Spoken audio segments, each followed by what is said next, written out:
Nick, good to see you. Thanks for talking to us. Got to ask you one very simple question right at the very top. How does this feel? Yeah, obviously a massive achievement for myself and something I'm really happy about. Something I got to share over the weekend with my family and my friends. Obviously a day I never thought I'd see come, and now it has. Obviously, massive elation really for me and everyone close to me. You never thought this day would come? No. Why? You just obviously I've worked through the leagues. When I'm some cold dark ones in the Ryman League and even lower than that, and then also League Two.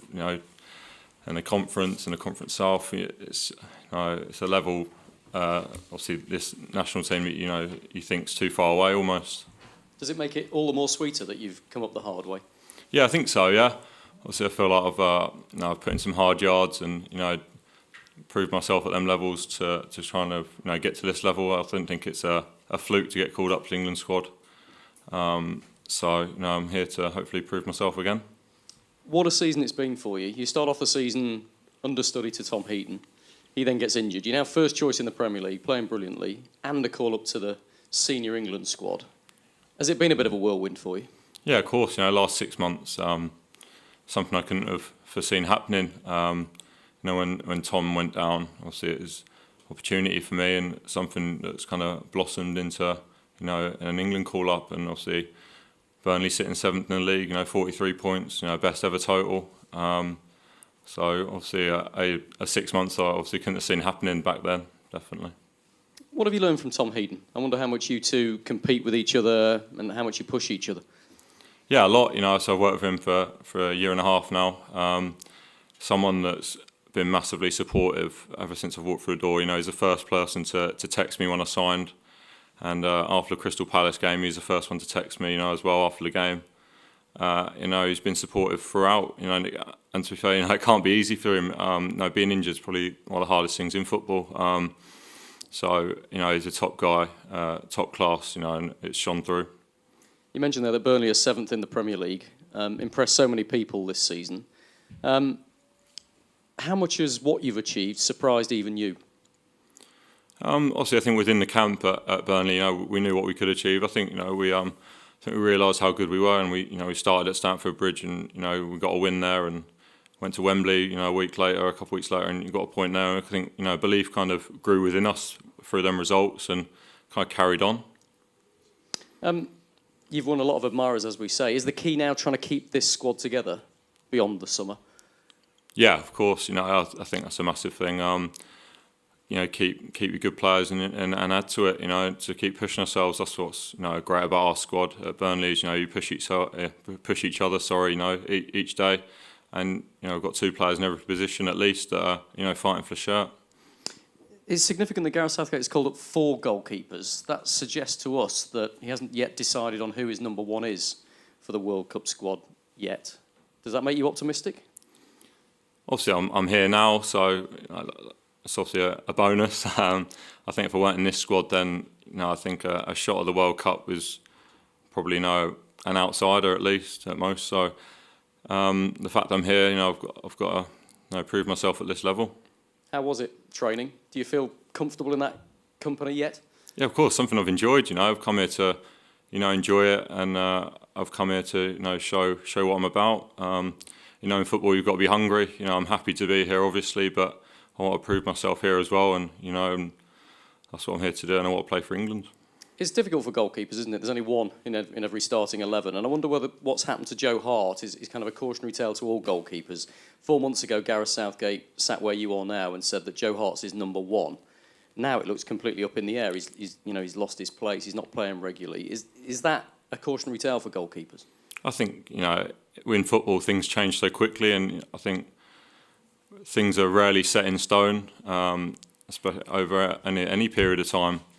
Heats is obviously come back from injury himself, and playing reserve games and stuff. So I'm not taking anything for granted at club level, let alone at England level. And I think that's the way you've got to be, especially in this profession. Do you feel as though the number 1 jersey for England is up for grabs, for somebody to step forward and make it their own? I think obviously it will be come the summer. There's got to be one number 1. Come the World Cup, there's going to be one goalkeeper, like you say, who has that slot. So, I think obviously there's 8 games left of the Premier League season. I think it's every man for himself. Do you believe that can be you? You obviously want it to be you. Yeah, I want it to be me. Yeah, who wouldn't? It's obviously a massive honour to represent your country first of all, and then to go to a World Cup. Is a massive honour. So obviously it's something I want to be me, and that's obviously why I'm delighted to be here. You're clearly a confident guy. You've proved that in how far you've come and how quickly you've come. But I wonder how you'd feel if Gareth Southgate said to you, right, Holland away, I want you to make your England debut between the posts. Would you feel ready to do that? That's what I'm here. Like I say, you've got to be hungry in football, and you've got to be greedy almost as well. I think, and to push yourself and to challenge yourself. And obviously, international football for me would be a new challenge, but a challenge I want to take on. What do you make of those 2 friendly fixtures? Holland away, Italy at home. 2 of the superpowers of world football, really, aren't they? Yeah, I think great teams and great preparation for us. Looking forward to the summer. They're the games you want to play in against other top players. Like being training with the lads the last couple of days. You want to train with the top players. That's something I've enjoyed, and the lads, the 2 friendlies we're looking forward to.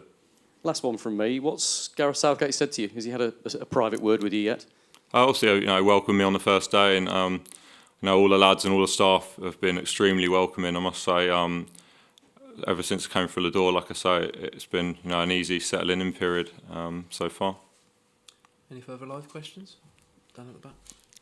Yeah, there's a sense that when it comes to major tournaments, it's helpful for players to have experience at the very top of the game, European football, the top of the league. And clearly, that's not something, despite having a great season, that Burnley experience yet, not this season, maybe in the future. Should that be an obstacle to doing well for England at a major tournament?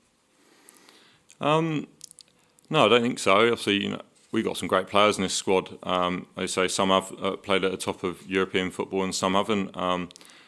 But we want to do what we feel like is possible, and we know we've got a great squad here and great belief. And there's great talent in this country. You've seen the last couple of years how many youth tournaments that England has won. I don't think that's to be underestimated.